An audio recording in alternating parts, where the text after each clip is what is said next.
This story is going to mess with your head. In 2018, a Polish man got into his car and began an overnight drive to see his pregnant fiancée, who was about to give birth to their first child. But the man never showed up. And for 6 months, no one knew where he was. There were no clues, no trace, until a neighbor went to check on a strange smell coming from his family's old barn.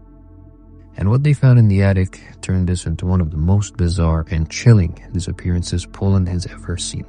Before we dive into this bizarre mystery, make sure you hit that like button, subscribe, and ring the bell so you do not miss any of our unsolved cases.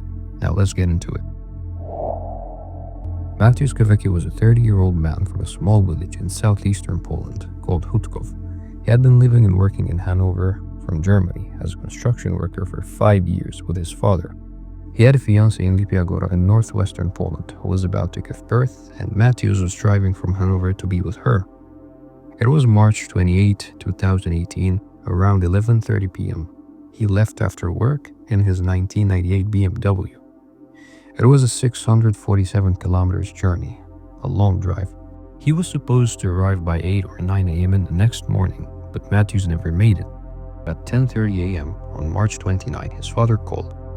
Mateusz answered with a calm voice and said that there was terrible traffic and he'd waited 2 hours in traffic jams and accident.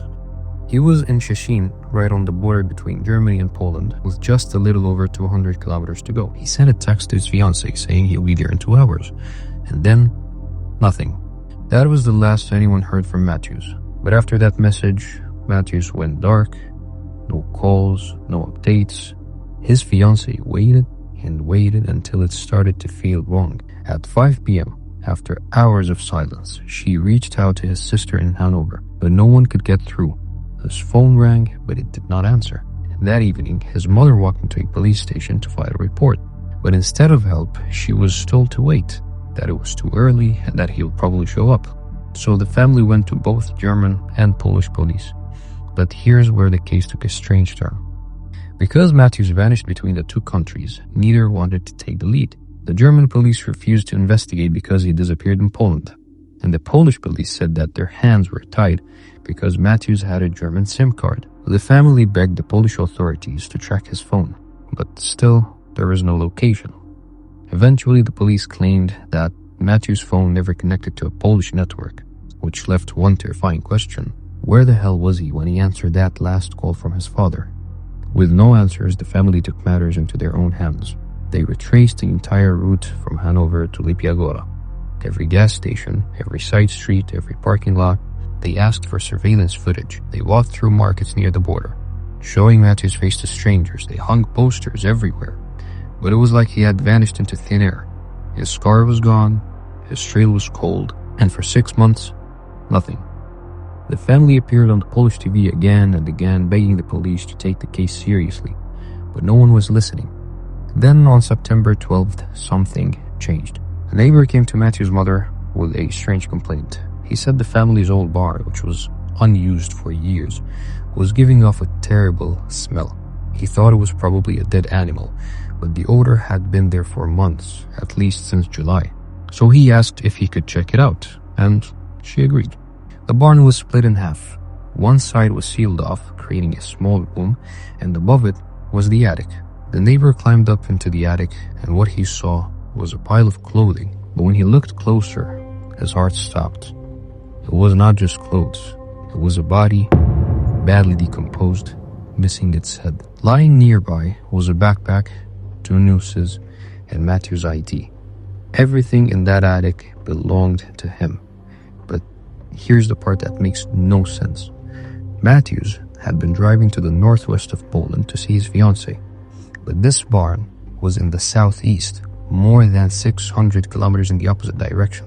It was his hometown, a place he wasn't supposed to be anywhere near. So what was his body doing in his family's attic, and why had no one noticed? After the horrifying discovery, the police stepped in. They examined the attic, they looked at the body, and just a few days later, they closed the case. The ruling was suicide.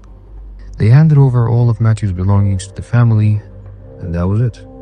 But just 4 days later, something happened that changed everything.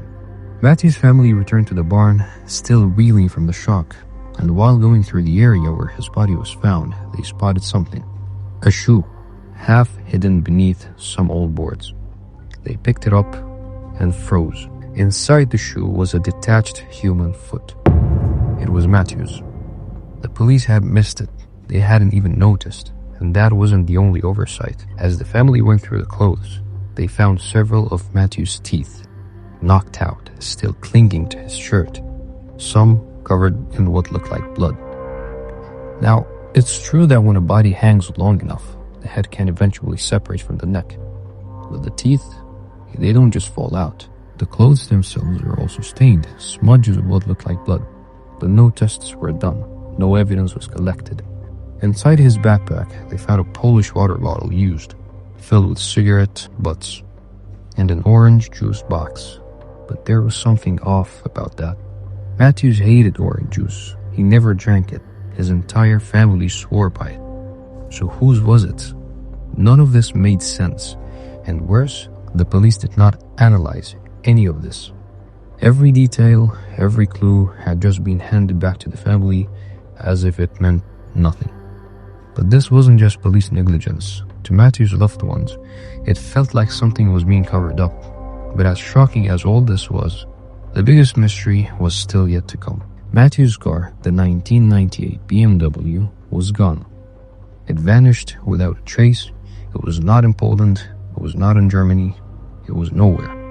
To this day, no one has ever found it. His car keys were missing. The vehicle registrations were also gone. But strangely, his wallet was in the backpack next to his body. So if this really was a suicide, where are the keys? Why would he hide the keys or hide the car? There was one more clue buried in the noise. Among the things that the police gave back was Mateusz's phone. And on that phone was a call, which was made on the 30th of March, 2 days after he vanished. It was to his uncle, but it did not go through. It lasted less than a second, which was likely a butt dial.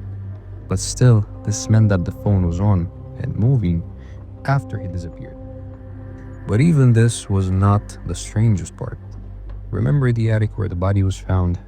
Well, the body was visible.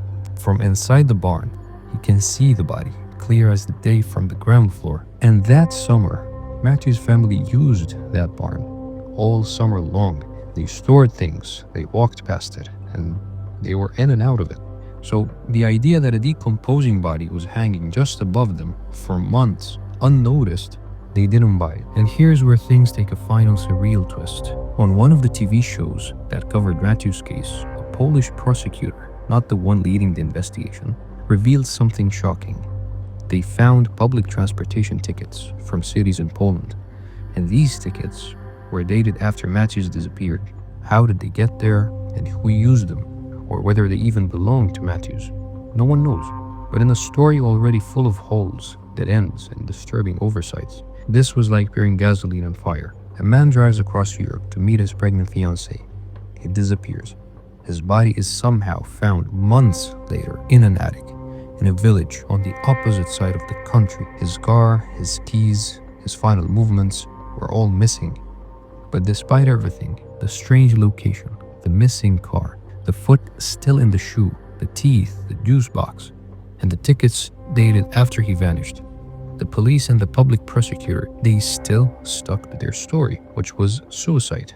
The case was closed with no further investigations, no answers, and Mateusz's family has begged for someone to dig deeper, but the response was always the same. There is nothing more to look into. But is this true? Nobody knows what happened to Mateusz Kawecki, and maybe we will never know. But something about this case doesn't sit right. Sure, suicide is always a possibility. You can never fully know someone's thoughts. But Mateusz had a fiancée and a baby on the way, and he was actively heading to them that night. This does not scream suicidal. And then again, if someone did kill him, why that barn? And why drive across the country to dump a body at his mother's house?